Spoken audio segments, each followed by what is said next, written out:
Fala, meus queridos, tudo bem? Muito legal estar aqui com vocês mais uma vez. Eu sou o Biro e no vídeo de hoje a gente vai comentar uma questão bem tranquila para a prova do Enem, né? O assunto de atualidades. Então você tem visto, tem acompanhado uma série de vídeos que a gente tem publicado a respeito de filosofia, sociologia, de questões típicas de América Latina, etc. Então, eu queria com que vocês tentassem ao máximo aproveitar esses breves minutos que nós teremos aqui, tudo bem? E no vídeo de hoje eu vou abordar de matemática que pra gente é muito importante, tá?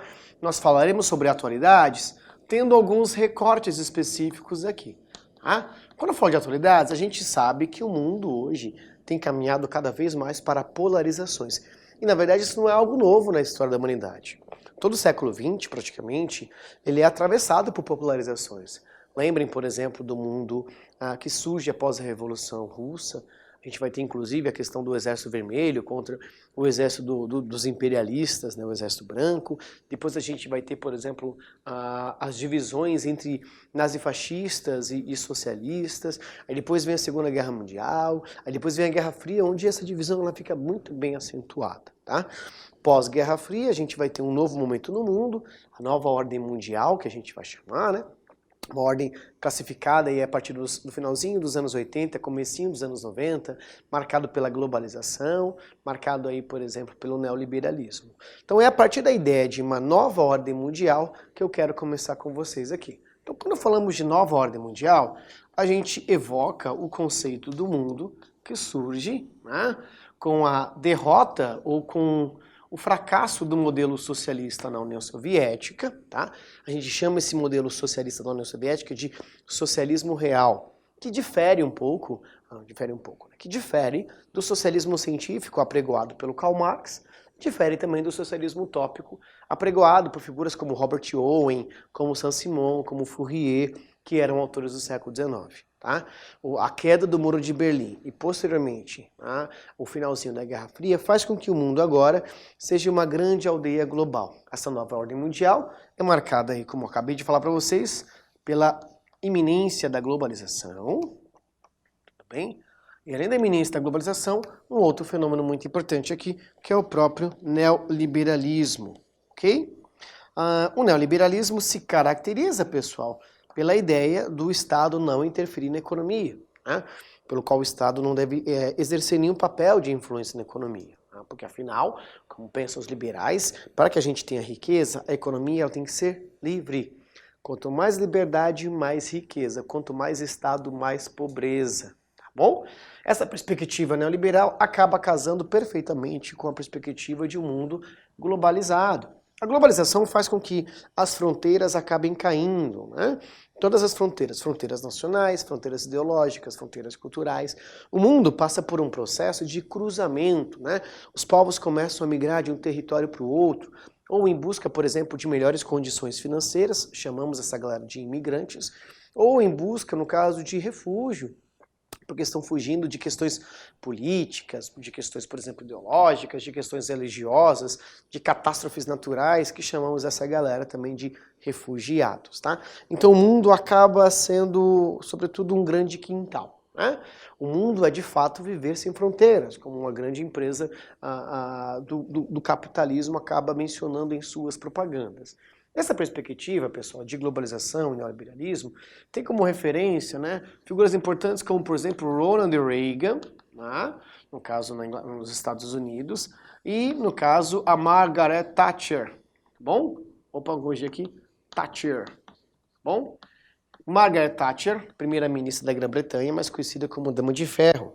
Fica muito conhecida aqui na perspectiva dos neoliberais, ou de uma política neoliberal, a ideia de que não existe almoço grátis. Essa ideia ela é comum entre os liberais do século do século XX, tá? Especialmente uma escola que surge lá na Áustria, no comecinho do século XX, chamada Escola Austríaca, que teve como grande referência um sujeito chamado Ludwig Mises. Tudo bem? Mises. Mises é o pai da escola austríaca, uma escola de economia liberal, que surge lá no comecinho do século XX e se estende, né, por um bom tempo. Inclusive tem referências e influências e ela está cada vez mais forte, né, no tempo presente. Tá? O Mises, da escola austríaca, também acabou sendo uma referência por uma escola também de pensamento liberal que vai surgir em Chicago, chamada Escola de Chicago, que tem como grande referência um sujeito chamado Milton Friedman. Tá?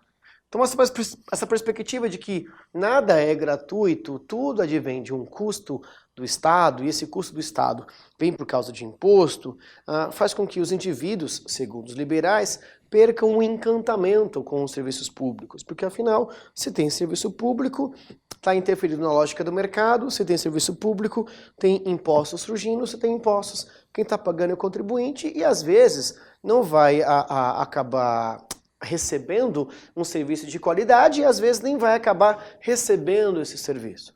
Então, para os liberais, a melhor forma do serviço acontecer é se o Estado tirar a sua mão, né? O Estado desaparece. Então, uma característica disso, né, é um processo de privatização e de desestatização. Tá?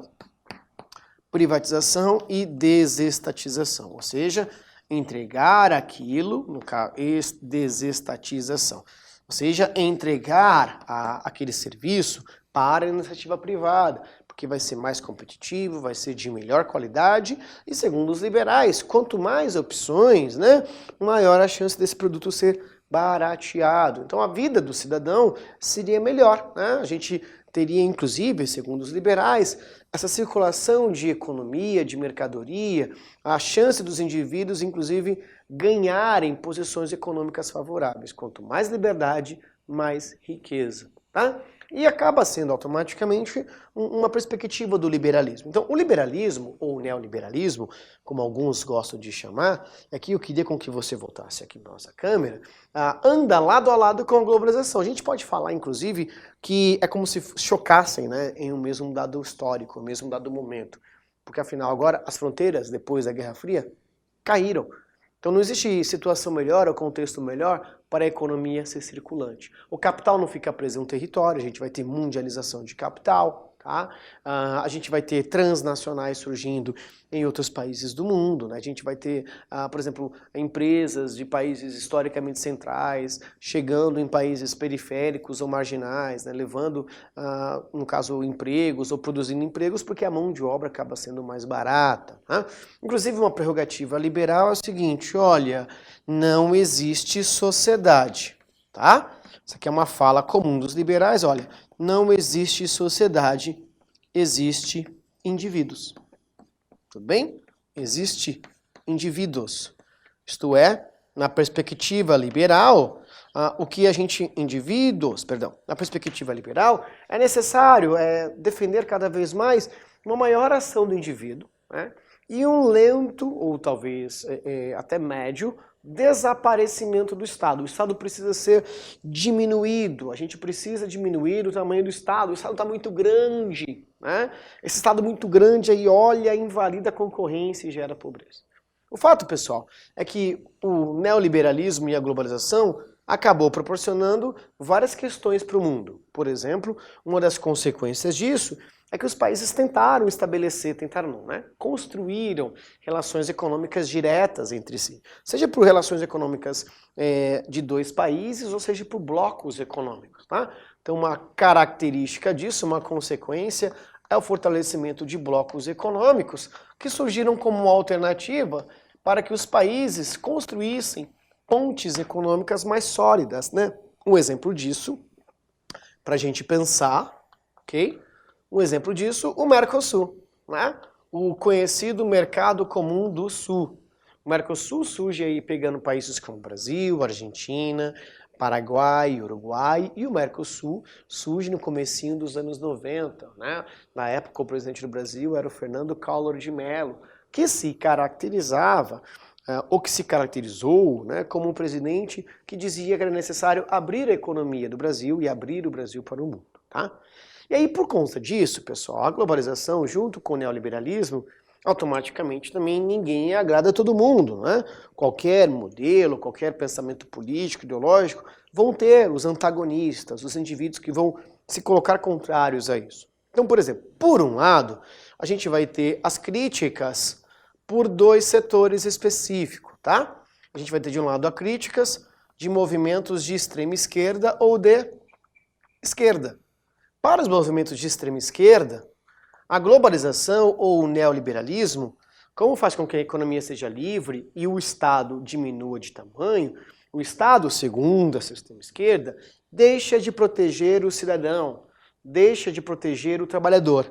Então, como consequência disso, né, para a extrema esquerda, a gente vai ter a precarização da mão de obra. Tá? A condição de trabalho, a precarização do trabalhador. Essa precarização do trabalho faz com que, por exemplo, os salários sejam reduzidos, os direitos trabalhistas não existam mais, e por causa disso, para essa extrema esquerda, é necessário repensar essa globalização. Inclusive, a gente vai ter alguns pensadores no Brasil que vão abordar essa questão, como Octaviani, por exemplo, um sociólogo brasileiro muito importante, né, que vai escrever textos fundamentais em olhar o capitalismo nas décadas de 70, 80 e 90, onde o Octaviani vai dizer que é necessário repensar essa globalização por uma perspectiva da esquerda. Né? A gente vai ter também um geógrafo brasileiro muito conhecido chamado Milton Santos, onde ele também vai repensar essas condições da globalização e da circulação dessa mercadoria, né? Dizendo que, por exemplo, os países que as pessoas têm o que comer, olham os países onde as pessoas não têm o que comer de um olhar depreciativo e acabam beneficiando só a eles. Mas, pessoal, não pense que é só a galera da extrema esquerda que vai fazer críticas à globalização e ao neoliberalismo. A gente também vai ter uma galera do campo da extrema direita. Bom? A extrema-direita vai ter uma postura também contra a globalização por causa de alguns pontos, que também envolve a questão econômica. Para o pessoal da extrema-direita, à medida que o mundo fica cada vez mais global, as fronteiras ficam cada vez mais frágeis. Fronteiras frágeis permite a entrada, por exemplo, de imigrantes, permite a entrada, por exemplo, de religiões diferentes das religiões típicas de um dado território. Permite, por exemplo, com que a miscigenação seja possível, né? Permite com que, por exemplo, novas formas de pensar família acabem chegando nesse dado território, com novos costumes e novas culturas. E, ao mesmo tempo, para essa galera de uma extrema-direita, a presença do imigrante desesperado em busca de emprego faz com que os industriais nacionais, os empresários nacionais, optem em ter a mão de obra do imigrante, que é a mão de obra mais barata. Então o que a gente vai ter aqui na extrema-direita? A gente vai ter duas coisas, né? Aliás, muitas coisas a gente teria aqui e aqui. Mas como o nosso vídeo é um pouquinho mais de lembrar vocês alguns pontos, essa extrema-direita vai se caracterizar por uma defesa dos valores nacionais econômicos, um protecionismo, né? Vão defender mais uma indústria forte nacional, a taxação, por exemplo, de produtos de empresas estrangeiras, com um maior leque de impostos, etc. E além de protecionismo, a gente vai ter um nacionalismo, né? Ou seja, o imigrante, a outra religião, a outra forma de pensar família, ela é uma ameaça aos valores típicos desse país. Então, por mais que a gente venha ter globalização e ela vai ser cada vez mais hegemônica, já visto que você me assistir essa aula aí pelo seu canal, pela Sala do Saber, isso é um exemplo da globalização, né? Talvez você seja de um estado diferente aqui de onde as aulas são gravadas, né? Aqui no Paraná, na cidade de Maringá, na rua específica X. Qualquer coisa, manda mensagem para a sala para você conhecer aqui a sala. Isso é um exemplo de globalização. Acontece, pessoal, e aí, vamos mudar um pouquinho aqui no nosso rolezinho, e eu não vou abandonar os meus 2 dias, tá? Acontece que ao longo da década de 90, ao longo dos anos 2000, várias crises econômicas acabaram acontecendo. Por quê? Essa globalização, ela traz novos padrões culturais. Essa globalização, ela, por exemplo, vai fazer com que, historicamente, os países mais ricos, né, ou países pioneiros na Revolução Industrial e no capitalismo, concentrassem e ampliassem suas riquezas, diferentemente dos países pobres ou marginais e periféricos. Moral da história, pessoal, essa circulação livre de dinheiro, né, sem nenhum controle estatal, acabou permitindo com que no mundo algumas crises acontecessem. E eu termino esse vídeo abordando algumas dessas crises que encontram eco até os dias de hoje. Por exemplo, a gente teve como consequência de tudo isso a crise de 2008, tá? A crise de 2008 é uma crise que surge nos Estados Unidos, ela ocorre por causa do mercado imobiliário e do mercado financeiro, a soma dessas duas fatias de mercado, né? O mercado imobiliário pela especulação da compra de imóveis, o mercado financeiro por causa dos juros, né? Pagos e ao mesmo tempo os juros que não foram pagos pelos compradores dessas propriedades, que também tinham como hábito pegar dinheiro emprestado em bancos. Moral da história, a gente vai ter uma grande crise que vários bancos são fechados, né? E esses bancos que são fechados acabaram automaticamente fazendo com que o mundo como um todo sinta isso. Moral da história, a gente está passando por essa crise ainda, estamos em 2019, a gente tem consequências dessa crise, né? Por exemplo, uma das primeiras crises que a gente vai ter é que os Estados Unidos vai sentir o baque, tá? E esse baque automaticamente vai ter como uma consequência direta a eleição do Barack Obama. O Obama vence as eleições tendo aí como grande opositor a figura do George Bush, porque estava desgastado pela crise econômica, né? Mas acontece que a crise de 2008 não gera só a eleição do Barack Obama, vai gerar outras coisas, como por exemplo, vai surgir no mundo arábico um negocinho chamado Primavera Árabe, tá? A Primavera Árabe, que a gente conversou em vídeos anteriores, acaba sendo um movimento que surge em dezembro de 2010, surge por causa de um jovem tunisiano chamado Mohamed Bouazizi, tá? Onde ele faz um ato sacrificial, né? Ele joga fogo em seu próprio corpo, isso vai gerar uma série de repressão do Estado. E aí os jovens mandam mensagem por SMS, não confundam, tudo bem? Facebook, nem WhatsApp, nem Tinder, mas foi por SMS que os indivíduos mandaram mensagem e acabaram se encontrando na praça de Tunis, né? Desejando fazer uma crítica contra a repressão a esse jovem que quis fazer esse sacrifício. O moral da história, as praças e as ruas da Tunísia são tomadas por indivíduos que não tinham só uma crítica contra a repressão, mas também tinham a crítica em relação às crises econômicas que assolavam esses países. Mas esses países arábicos também eram conhecidos, né, por regimes de governo que estavam ali por décadas. Então, na verdade, a crise de 2008 ela só sinaliza uma insatisfação histórica, né? A Primavera Árabe ela acontece por questões de uma crise econômica que eu aponto para vocês, tá? Mas também envolve a questão de governos autoritários e, ao mesmo tempo, esse autoritarismo também ecoava em questões como corrupção. Tá? Casos de corrupção ou gastanças exageradas de presidentes ou de líderes enquanto esses países estavam em crise. Um exemplo disso, Muammar Gaddafi, um importante líder arábico, que quando ele viajava, por exemplo, ele levava sua tenda, ele é de uma região de clãs, né? Levava sua tenda, tinha uma boa alimentação e depois ele foi morto pela própria população. Descobriram milhões e milhões e milhões e milhões, assim, tipo, muita grana, que talvez eu colocaria entre o homem mais rico daquele momento se fosse computada essa riqueza. Tá bom? A Primavera Árabe, que assusta, de certa forma, alguns países do Ocidente, vai ocasionar a questão da crise da imigração, né? Imigração e refugiados, tá? E esses imigrados e refugiados iam para países como Estados Unidos, países da Europa, países do Pacífico, né? Pense na Austrália, por exemplo. Mas ao mesmo tempo que a gente vai ter esse problema acontecendo, a gente vai ter o surgimento de forças alternativas e paralelas no mundo, né? Especialmente no mundo arábico. Vários governos acabam caindo, Egito, Líbano, Argélia, Tunísia. Acontece que quando chega na Síria o negócio dá uma dificultada. Na Síria poder estava um sujeito, estava e está, e talvez esteja até amanhã, quando você estiver vendo esse vídeo, eu não sei, ou talvez daqui a 10 anos, sabemos eu, chamado Bashar al-Assad. E o Bashar al-Assad ele consegue, a muito custo, resistir à ação de civis. Só que o Bashar al-Assad não é um cara muito simpático pelo Ocidente. O Ocidente não curte muito ele. Moral da história, a gente tem um surgimento de um grupo entre Síria e Iraque que já fez algumas barbaridades no mundo. Chamamos essa galera de Estado Islâmico.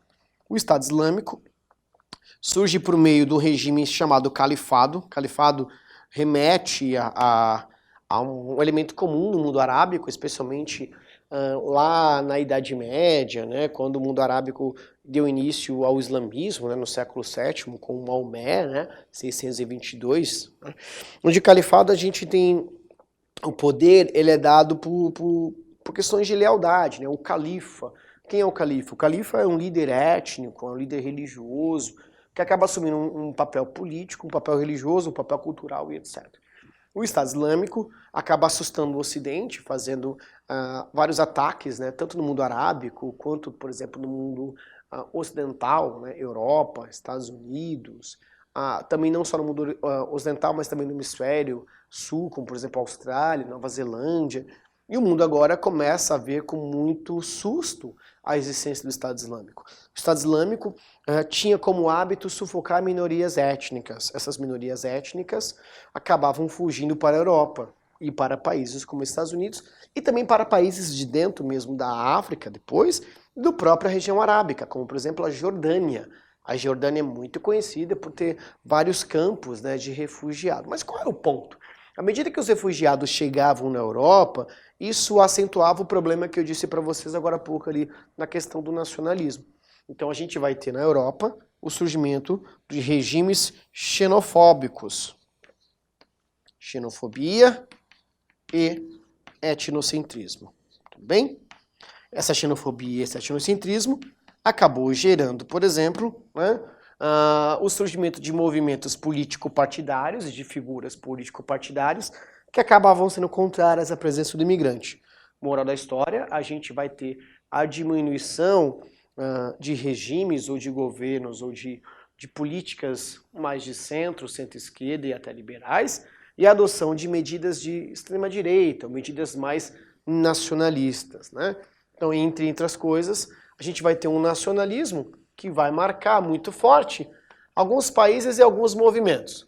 Eu cito aqui 2 países e cito um movimento. No caso, na Europa, Hungria e Polônia, né? Não só esses países, mas acabam sendo os principais países, porque afinal, desde 2010, a gente tem no poder na Hungria um sujeito chamado Viktor Orbán. Na Hungria, inclusive, alguns refugiados foram chutados. Você deve lembrar certamente da imagem de uma criança atravessando, por exemplo, a Turquia, ou chegando nas praias da Turquia e morrendo afogado, porque a Turquia acaba sendo estrategicamente importante para chegar na Europa, tá? Mas o nacionalismo que fez com que alguns governos que defendessem mais valores nacionais assumissem ao poder, como em Hungria e Polônia, gerou também alguns movimentos de acabar com os blocos econômicos, ou de se afastar dos blocos econômicos, como, por exemplo, surge um negocinho chamado Brexit, né? Brexit, Britain, exit, saída. O que foi o movimento do Brexit? O movimento do Brexit foi um movimento que pregava, ou que tinha como defesa, a saída da Grã-Bretanha da União Europeia. E por quê? Inclusive esse emaranhado está acontecendo até hoje, pelo fato de que alguns britânicos entendiam que imigrantes acabavam tirando seus empregos. Desculpem. Como que esses imigrantes entravam na Inglaterra ou na Grã-Bretanha? Conquistavam, por exemplo, passaportes e cidadanias de países como Portugal, Espanha, Itália, França ou outros países que pertencem à União Europeia, e depois que conseguiam, as suas cidadanias europeias, acabavam indo para a Inglaterra, para a Grã-Bretanha, ocupando esses postos de trabalho. Inclusive, o prefeito de Londres, me foge agora o nome dele, ele é de descendência indiana, porque afinal a Índia foi uma antiga colônia britânica, tá? Um antigo protetorado, britânico. Um ponto muito importante, o Brexit acontece em 2016, tem como característica, né, a saída da Grã-Bretanha da União Europeia, tá? Na época, o primeiro-ministro britânico é o Gordon Brown, ele era contra o Brexit. Como ele era contra o Brexit, ele acaba renunciando ao cargo de primeiro-ministro e quem assume como primeira-ministra é uma mulher chamada Theresa May. Theresa May assume no finalzinho de 2016 e ela cai agora em maio de 2019. Então, curiosamente, Theresa May caiu em maio.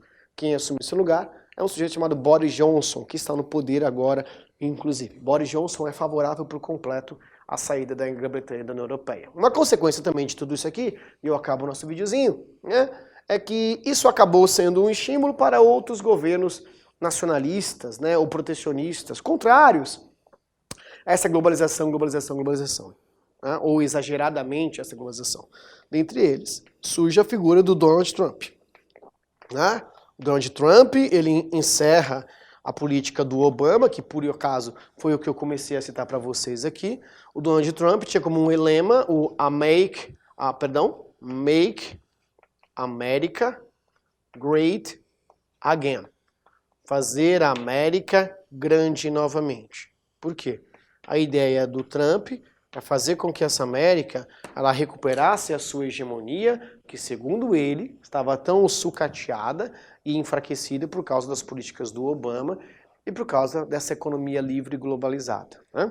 Uma consequência disso é que isso acabou estimulando outros governos nacionalistas e protecionistas na América Latina, inclusive, por exemplo, a eleição do nosso atual presidente, mas não apenas isso, né? A queda e o enfraquecimento dos governos de esquerda da América Latina.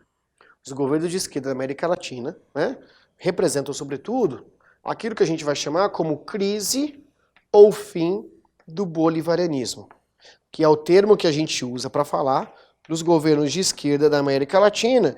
E o bolivarianismo se enfraquece na América Latina por vários fatores. Vamos citar alguns? Um dos grandes fatores aqui é a consequência direta da crise de 2008, que acaba chegando posteriormente aqui na América Latina, mas também as denúncias de corrupção, tá? Que assolaram partidos e países desse continente latino-americano. Beleza? Bom, basicamente é isso. Eu espero que você tenha entendido um pouco esse contexto. Espero que tenha sido bem favorável. Qualquer coisinha, manda mensagem pra gente. Foi um prazer enorme estar com vocês. Valeu? Tchau, tchau, gente.